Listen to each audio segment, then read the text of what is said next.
नमस्कार। चलिए आज की बात सीधे एक बहुत ही पावरफुल विचार से शुरू करते हैं। ये बीबी लाल का कहना है। सोचिए, एक समाज जो शोषण पर नहीं बल्कि आपसी समायोजन पर बना था।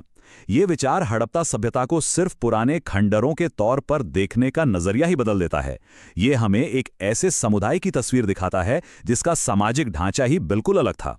और वो जो आपसी समायोजन वाली बात है ना, वो सिर्फ एक ख्याल नहीं है। देखिए, धोलावीरा के ये शानदार खंडहर, ये तस्वीर उस विचार को एक असलियत देती है। ये सिर्फ पत्थर नहीं है, ये एक बेहद संगठित समाज की कहानी कह रहे हैं। तो आज हम सब मिलकर इसी कहानी में गहरा उतरने वाले हैं। एक सफर पर चलेंगे, भारतीय उपमहाद्वीप पर शहरी जीवन की शुरुआत तक। तो ठीक है, अब हम इस विषय की तह तक चलते हैं। देखिए, किसी भी प्राचीन समाज को समझने से पहले ये जानना जरूरी है कि आखिर सभ्यता होती क्या है। मतलब, कौन सी चीजें मिलकर एक समाज को सभ्यता बनाती हैं। तो सवाल सीधा है, क्या है एक सभ्यता? आखिर इतिहासकार इसे कैसे देखते हैं? चलिए पता करते हैं। अच्छा, तो देखिए, इतिहासकार आमतौर पर इन 7 खासियतों को देखते हैं किसी भी समाज को सभ्यता का दर्जा देने के लिए। और मजे की बात यह है कि हड़प्पा सभ्यता इन सभी पैमानों पर खरी उतरती है। जैसे शहर, अरे उनके शहर तो ग्रिड पैटर्न पर बने थे और ड्रेनेज सिस्टम तो अपने वक्त से बहुत आगे का था। फिर बात आती है सरकार की। अब हाँ, हमें कोई राजा महाराजा के महल तो नहीं मिले, लेकिन सोचिए, इतने बड़े इलाके में एक ही जैसे वजन माप, यहां तक कि ईंटों का साइज भी एक जैसा। ये किसी मजबूत एडमिनिस्ट्रेशन के बिना तो मुमकिन ही नहीं है। और ट्रेड, अरे वाह, उनकी मोहरें मेसोपोटामिया तक मिली हैं। और हाँ, उनकी अपनी एक लिखाई भी थी, एक ऐसी लिपि जिसे हम आज तक पूरी तरह से समझ नहीं पाए हैं। ये सब चीजें मिलकर ही तो एक कॉम्प्लेक्स सोसाइटी की बुनियाद रखती हैं। और इन सब चीजों के पीछे एक बहुत बड़ी टेक्नोलॉजी थी, धातु विज्ञान यानी मेटलर्जी। कांसे और तांबे जैसी धातुओं को इस्तेमाल करने में जो उनकी मास्टरी थी ना, उसी ने उन्हें वो बेहतरीन औजार और कलाकृतियां बनाने की ताकत दी जिसने इस पूरी सभ्यता को एक शक्ल दी। तो सवाल उठता है कि ये सब हो कब रहा था? मतलब दुनिया के हिसाब से देखें तो चलिए अब थोड़ा जूम आउट करते हैं और देखते हैं कि हड़प्पा सभ्यता दुनिया की बाकी महान सभ्यताओं के सामने कहाँ खड़ी थी। ये टाइमलाइन सब कुछ साफ कर देती है। देखिए, सिंधु सरस्वती सभ्यता कोई अकेली नहीं थी। ये मेसोपोटामिया और मिस्र की महान सभ्यताओं के साथ साथ चल रही थी। मतलब ये दुनिया की सबसे पुरानी और सबसे एडवांस्ड सोसाइटियों में से एक थी। तो अब दुनिया के नक्शे से जूम इन करके वापस आते हैं उस खास ज्योग्राफिकल एरिया पर जहां भारत के पहले शहर बसे। यहीं से हड़प्पा समाज के बनने की कहानी शुरू होती है। सारी कहानी की शुरुआत यहाँ हुई। सिंधु और जो प्राचीन सरस्वती नदी थी, उनके विशाल और उपजाऊ मैदानों में। इस नक्शे में साफ दिखता है कि कैसे बस्तियां इन जीवन देने वाली नदियों के किनारे किनारे बसी थीं। इन्हीं नदियों की वजह से खेती बाड़ी फली फूली और उसी ने वो बुनियाद तैयार की जिस पर भारत के पहले शहर खड़े हुए। तो जो सबसे बड़ी बात हमें याद रखनी है वो ये है कि हड़प्पा समाज का विकास ही भारत का पहला शहरीकरण था। ये एक हिस्टोरिकल माइलस्टोन है। यहीं पर पहली बार गांवों से शहरों में बदलने का जो प्रोसेस था वो एक बड़े स्केल पर शुरू हुआ। तो चलिए अब ये समझते हैं कि आखिर ये हुआ कैसे, ये विकास गांवों से शहरों तक कैसे पहुंचा, और साथ ही ये भी जानेंगे कि आज हमें सभ्यता को इस खास नाम से क्यों जानते हैं। देखिए, ये कोई रातों रात हुआ चमत्कार नहीं था। ये एक बहुत लंबी और धीरे धीरे हुई तरक्की थी। कहानी शुरू होती है करीब 3500 बीसी में खेतीबाड़ी करने वाले गांव से। फिर जैसे जैसे खेती से अनाज ज्यादा होने लगा, सरप्लस हुआ, तो यही गांव कस्बों में बदल गए। और फिर आखिर में लगभग 2600 बीसी आते आते व्यापार के बढ़ने से ये कस्बे चहल पहल वाले आपस में जुड़े हुए शहरों में तब्दील हो गए। यहाँ एक बहुत सीधा सा लेकिन जरूरी सवाल उठता है, जब इतनी सारी साइट्स मिली हैं तो फिर पूरी सभ्यता का नाम एक शहर के नाम पर ही क्यों रखा गया? और इसका जवाब बड़ा सीधा सा है। ये दरअसल आर्कियोलॉजिकल हिस्ट्री की बात है। हड़प्पा ही वो पहली जगह थी जहां खोज करने वालों ने इस खोई हुई दुनिया का पर्दाफाश किया था। बस इसीलिए इसका नाम पूरी सभ्यता की पहचान बन गया। तो देखिए, हमारी कहानी घूमकर वहीं आ गई जहां से हमने शुरू की थी। बीबी लाल की वो बात अब और भी ज्यादा मतलब रखती है। लेकिन सवाल ये है कि हम ये कैसे कह सकते हैं कि ये आपसी समायोजन वाला समाज था? इसका सबूत ये है कि खुदाई में हमें मिस्र या मेसोपोटामिया की तरह कोई आलीशान शाही महल या राजाओं के बड़े बड़े मकबरे नहीं मिलते। इसकी जगह हमें हर चीज में एक रूपता, एक जैसी समानता दिखती है। ये इस बात का इशारा है कि समाज शायद आपसी सहयोग और सहमति से चलता था, न कि किसी एक राजा के हुक्म से। तो आज की ये चर्चा हम इसी एक सोचने पर मजबूर करने वाले सवाल के साथ खत्म करते हैं। आज की दुनिया में जहां अक्सर ताकत और रुतबे का दिखावा होता है, क्या हम 4000 साल पुरानी इस सभ्यता से आपसी सहयोग और संतुलन के बारे में कुछ सीख सकते हैं? ये एक ऐसा सवाल है जिस पर जरूर सोचना चाहिए। तो जरा सोचिए, आज से हजारों साल पहले जब दुनिया का एक बड़ा हिस्सा अभी ठीक से बसना सीख ही रहा था, एक सभ्यता भविष्य के शहर बना रही थी। चलिए आज हड़प्पा के उन्हीं कमाल के इंजीनियरों के कारनामों की दुनिया में चलते हैं। ये सवाल सच में हैरान करने वाला है। बिना किसी मॉडर्न टेक्नोलॉजी के उन्होंने ऐसे शहर बना कैसे दिए जो आज भी हमारे लिए एक मिसाल हैं? तो चलिए इस रहस्य को परत दर परत खोलते हैं। सबसे पहले तो एक बहुत बड़ी गलतफहमी दूर करनी जरूरी है। अक्सर इसे सिंधु घाटी सभ्यता कह दिया जाता है, लेकिन ये नाम इसकी पूरी कहानी नहीं बताता। असल में इसका दायरा हमारी सोच से कहीं कहीं ज्यादा बड़ा था। तो चलिए देखते हैं कि ये सभ्यता असल में कितनी बड़ी थी और वक्त के साथ हमारी समझ इसके बारे में कैसे बदली है। जब 1934 में पहली खोज हुई ना, तो समझो एक पूरी की पूरी नई दुनिया का दरवाजा ही खुल गया। पुरातत्वविदों को शहर सिर्फ सिंधु नदी के किनारे ही नहीं मिले, बल्कि उन्हें प्राचीन सरस्वती नदी के सूखे रास्ते पर भी शहरों का एक पूरा का पूरा नेटवर्क मिला। धोलावीरा और राखीगढ़ी जैसे बड़े बड़े महानगर, इन्होंने तो ये साबित ही कर दिया कि ये सभ्यता हमारी सोच से कहीं ज्यादा विशाल थी। तो सवाल ये है कि ये शहर बने कैसे? देखिए, ये कोई अचानक से नहीं हुआ था। इसके पीछे एक बहुत ही सटीक और सोची समझी प्लानिंग थी। उनकी शहर बनाने की प्लानिंग की कुछ बातें तो कमाल की हैं। शहरों को एक एकदम सटीक ग्रिड पैटर्न में बसाया गया था। सड़कें बिल्कुल सीधी, उत्तर, दक्षिण, पूरब और पश्चिम की तरफ। सुरक्षा के लिए चारों तरफ मजबूत किलेबंदी थी। और हाँ, शहर अक्सर दो हिस्सों में बटा होता था। एक ऊपरी शहर जो शायद बड़े लोगों के लिए था, और दूसरा निचला शहर जहां आम लोग रहते थे।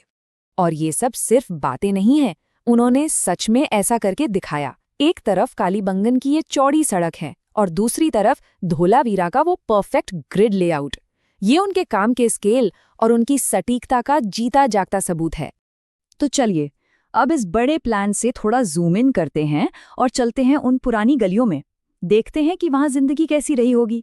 सड़कों और गलियों के दोनों तरफ तरह तरह के घर बने होते थे, कुछ छोटे कुछ बड़े, लेकिन एक चीज थी जो हर घर में एक जैसी थी, और वो थी उनको बनाने का मटीरियल, पक्की ईंटें, इतनी मजबूत कि आज भी टिकी हुई हैं। और पता है सबसे हैरान करने वाली बात क्या है? घर चाहे छोटा हो या बड़ा, उसकी कंस्ट्रक्शन क्वालिटी में कोई फर्क नहीं था, बिल्कुल सेम। ये बात उस समाज के बारे में कुछ बहुत गहरा बताती है ना? शायद एक तरह की बराबरी थी उनमें, जो उस जमाने के हिसाब से तो बहुत बड़ी बात थी। चलिए अब आते हैं उनके सबसे जबरदस्त कारनामे पर, वाटर मैनेजमेंट यानी जल प्रबंधन। उन्होंने पानी की उन मुश्किलों को सुलझा लिया था जिनसे आज के मॉडर्न शहर तक जूझ रहे हैं। कमाल है ना? उनके सामने दो बड़े चैलेंज थे। पहला, शहर को साफ रखने के लिए गंदे पानी को बाहर कैसे निकालें, और दूसरा, जो शायद इससे भी बड़ा सवाल था, पीने और रोज के इस्तेमाल के लिए साफ पानी लगातार मिले, ये कैसे पक्का करें। पहली चुनौती का उनका सलूशन तो क्रांतिकारी था। उन्होंने ढकी हुई नालियों का एक पूरा नेटवर्क बिछा दिया सड़कों के नीचे नीचे। हर घर का बाथरूम सीधे इस अंडरग्राउंड सिस्टम से जुड़ा होता था। नतीजा, शहर एकदम साफ सुथरा और बीमारियों से दूर। और साफ पानी की सप्लाई के लिए उनका तरीका उतना ही सिंपल और जबरदस्त था। उन्होंने सैकड़ों कुएं खोदे और धोलावीरा जैसी जगहों पर तो कमाल ही कर दिया। चट्टानों को काटकर बहुत बड़े बड़े तालाब बना दिए। इन तालाबों को अंडरग्राउंड नालियों से जोड़ा गया था ताकि बारिश की एक एक बूंद को बचाया जा सके। अब जरा इसके साइज का अंदाजा लगाइए। धोलावीरा में जो सबसे बड़ा तालाब मिला है ना, वो 73 मीटर लंबा था। 73 मीटर्स मतलब लगभग आज के एक फुटबॉल फील्ड जितना लंबा। सोचिए जरा, उस जमाने में ये कितनी बड़ी इंजीनियरिंग की कामयाबी रही होगी। और पानी पर उनकी यही मास्टरी हमें उनकी सबसे बड़ी मिस्ट्री, सबसे बड़ी पहेली तक ले जाती है, मोहनजोदड़ो का ग्रेट बाथ। ये है वो जगह, एक बहुत बड़ा टैंक, करीब 12 मीटर लंबा और 7 मीटर चौड़ा, और इसे इतनी परफेक्शन से बनाया गया था कि ये आज भी वाटरप्रूफ है। इसे बनाने के लिए उन्होंने पक्की ईंटों और नेचुरल टार यानी बिटुमिन का इस्तेमाल किया था। तो चलिए जरा जासूस बनकर इसके सुरागों पर नजर डालते हैं। एक एक ईंट को नेचुरल टार से वाटरप्रूफ किया गया है। पास के एक कुएं से इसमें हमेशा ताज़ा पानी भरा जाता था। इसे खाली करने के लिए एक बड़ी नाली भी थी। और शायद सबसे इंटरेस्टिंग बात, इसके चारों ओर कई छोटे छोटे कमरे बने हैं। तो ये सब सुराग हमें एक ही बड़े सवाल पर लाकर खड़ा कर देते हैं, आखिर ये था किस लिए? देखिए, कुछ थियरीज हैं। ये कोई पब्लिक बाथ तो हो नहीं सकता, क्योंकि हम देख चुके हैं कि ज्यादातर घरों में तो अपने खुद के बाथरूम थे। तो क्या ये किसी शाही परिवार का प्राइवेट स्विमिंग पूल था, या फिर इसका इस्तेमाल किसी खास धार्मिक रस्म के लिए होता था? सच तो ये है कि हम पक्के तौर पर कुछ नहीं जानते, और शायद यही बात इसे इतना दिलचस्प बनाती है। और ये सब हमें आज के एक आखिरी और शायद सबसे जरूरी सवाल पर ले आता है। आज जब हम क्लाइमेट चेंज और बढ़ती आबादी जैसी चुनौतियों से निपट रहे हैं, तो इन पुराने इंजीनियरों की प्लानिंग, उनका वाटर मैनेजमेंट और सस्टेनेबल तरीके से जीने की कला, ये सब हमें भविष्य के शहर बनाने के लिए क्या सिखा सकते हैं? क्या पता जवाब हजारों साल पहले से ही हमारे सामने छिपा हो। सोचने वाली बात है। नमस्ते। जरा सोचिए एक ऐसी दुनिया के बारे में जो आज से करीब 5000 साल पहले मौजूद थी, जहां बड़े बड़े शहर थे, एडवांस टेक्नोलॉजी थी और एक ऐसी संस्कृति थी जो आज भी हमें हैरान कर देती है। आज हम सफ़र करेंगे सिंधु सरस्वती सभ्यता की उसी खोई हुई दुनिया में, एक ऐसी सभ्यता जो अपने पीछे एक बहुत बड़ी पहेली छोड़ गई। यही वो सवाल है जो आज भी इतिहासकारों और आर्कियोलॉजिस्ट के मन में घूमता है। आखिर कैसे एक पूरी की पूरी इतनी विकसित सभ्यता बस गायब हो गई? तो चलिए एक एक करके उन सुरागों को जोड़ते हैं जो हड़प्पा वासियों ने पीछे छोड़े हैं, और इस रहस्य को सुलझाने की कोशिश करते हैं। किसी भी सभ्यता को समझने की शुरुआत होती है उसके खाने पीने से, कि वो क्या उगाते थे, क्या खाते थे। और हड़प्पा वासियों की कहानी भी यहीं से, उनकी जमीन और उनकी खेती से ही शुरू होती है। अब इसे देखिए, ये सिर्फ एक मिट्टी का खिलौना नहीं है, ये तो एक टाइम मशीन है। ये छोटा सा मॉडल हमें बताता है कि उनकी खेती की तकनीक कितनी जबरदस्त थी, उनके हल कैसे काम करते थे। और कमाल की बात तो ये है कि इस डिजाइन के कुछ हिस्से आज भी, जी हां, हजारों साल बाद भी हमारे किसान इस्तेमाल करते हैं। तो वो खाते क्या क्या थे? सिर्फ गेहूं और जौ ही नहीं, उनकी थाली में दालें, सब्जियां और कई तरह के अनाज होते थे। और यही खेती की तरक्की थी जिसने उनके बड़े बड़े शहरों की नींव रखी। और हाँ, एक और बड़ी बात, वो यूरेशिया में कपास उगाने वाले पहले लोग थे। सोचिए, एक ऐसी खोज जिसने आगे चलकर पूरी दुनिया का व्यापार और पहनावा ही बदल दिया। अब कहानी और भी दिलचस्प हो जाती है जब हम उनके बर्तनों को देखते हैं। साइंटिस्ट ने जब उनके पुराने मिट्टी के बर्तनों की जांच की तो पता चला कि वो डेयरी प्रोडक्ट्स का इस्तेमाल करते थे, हल्दी और अदरक जैसे मसाले भी जानते थे। कमाल तो ये है कि केले के भी सबूत मिले हैं। इससे पता चलता है कि उनका खानपान कितना एडवांस था। तो जब खेती इतनी अच्छी हो और अनाज जरूरत से ज्यादा हो तो क्या किया जाता है? सीधी सी बात है, व्यापार। और हड़प्पा वासियों ने भी यही किया। उन्होंने अपने इस सरप्लस अनाज से एक बहुत बड़ा, बहुत ही कॉम्प्लेक्स ट्रेड नेटवर्क खड़ा कर दिया। ये गुजरात के लोथल में दुनिया के सबसे पुराने डॉकयार्ड्स में से एक है।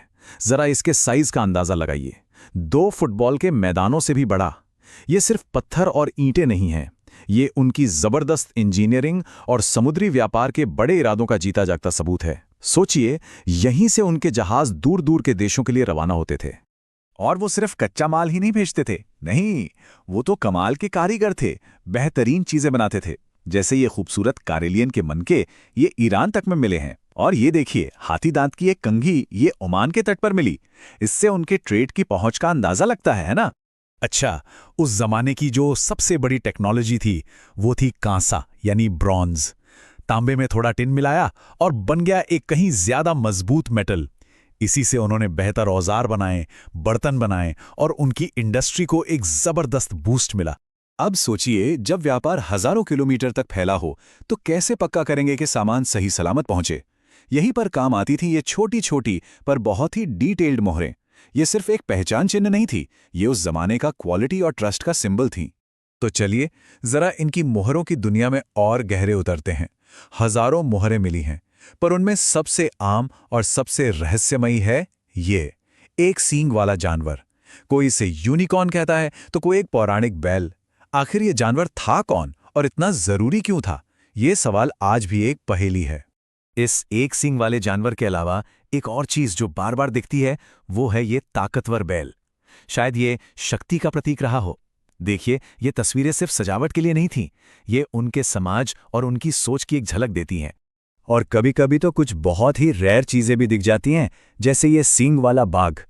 लेकिन एक चीज इन सभी मोहरों में कॉमन है, इन जानवरों के साथ कुछ लिखा भी हुआ है, कुछ निशान जो उनकी लिखाई का हिस्सा है। और यहीं से एक और बहुत बड़ा रहस्य शुरू होता है। दिक्कत यह है कि आज तक हम इस लिखावट को पढ़ नहीं पाए हैं। कोई नहीं जानता कि इन मोहरों पर आखिर लिखा क्या है। ये एक ऐसी पहेली है जो अब तक सुलझ नहीं पाई है। तो चलिए बड़े बड़े व्यापार और नेटवर्क से हटकर अब जरा उनके रोजमर्रा के जीवन में झांकते हैं। उन चीजों को देखते हैं जो बताती हैं कि एक आम हड़प्पावासी का जीवन कैसा था।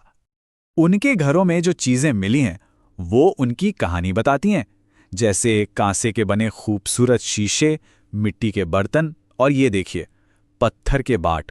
और इन बाटों में सबसे मजेदार बात क्या है? ये सैकड़ों किलोमीटर दूर बसे शहरों में भी बिल्कुल एक जैसे हैं। ये दिखाता है कि उनका समाज कितना ऑर्गेनाइज था। लेकिन जिंदगी सिर्फ काम का नाम तो नहीं है, है ना? उन्हें कला, कहानियां और खेलकूद का भी शौक था। बच्चों के लिए मिट्टी की सीटियां मिली हैं, बड़ों के लिए गेम बोर्ड्स। और ये तो मशहूर डांसिंग गर्ल की मूर्ति है। हद तो ये है कि एक बर्तन पर प्यासे कौवे की पूरी कहानी बनी हुई मिली है। कमाल है। तो सवाल फिर वही, एक इतनी एडवांस्ड, इतनी अमीर, इतनी क्रिएटिव सभ्यता, उसका आखिर हुआ क्या? चलिए अब वापस उसी सबसे बड़े रहस्य पर आते हैं, इनके पतन की कहानी पर।